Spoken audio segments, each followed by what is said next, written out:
Дали празните улици и слабата поддршка на граѓаните и партиското раководство на повикот за протести се последниот аргумент кој го натера лидерот на ВМРО ДПМН да ја поднесе долго очекуваната оставка.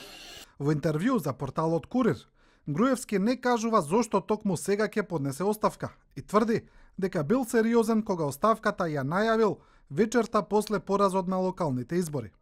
Независно каков ќе е исходот од анализата на изборите, дури ако е таков дека објективно мојата вина е мала или најмала, или дури ако се утврди дека немам објективна вина за поразот, јас ќе поднесам пред органите на партијата оставка.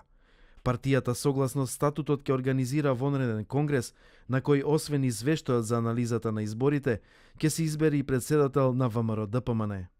Груевски во интервјуто вели дека се надева дека оставката ќе помогне и во разрешувањето на целокупната политичка атмосфера. Вечерта на 15 октомври, Груевски сепак поразот на изборите го оправда со притисоци, закани и уцени, а неговата одговорност ја стави на маса. Јас како председател на партијата секако имам највисока одговорност за изборните резултати. За оставката на Груевски веќе подолго време се зборува во јавноста, а се шпекулира и за идниот лидер на партијата.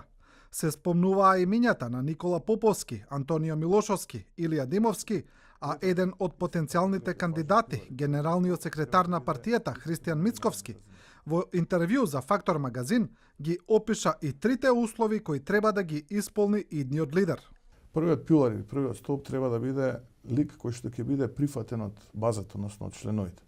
Вториот пилар или вториот столб е да има позитивна перцепција во јавноста, да има позитивен рейтинг во јавноста. И третата, исто така третиот важен пилар и третиот столб треба да биде прифатен од меѓународната заедница.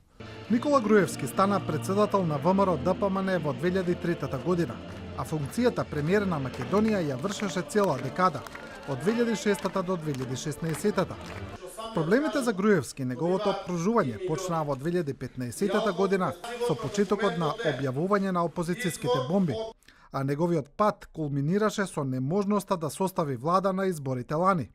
Сега Никола Груевски се соочува со серија на обвиненија во 5 случаи на СЈО, во случаите Титаник за лажирање на избори, како и во траекторија за градење на патишта, Тенк за купување на Мерцедесот, ТНТ за уривање на Космос и за нарачаните шамари во општината Центар, а судот му го одзема и пасошот како заштитна мерка од бегство.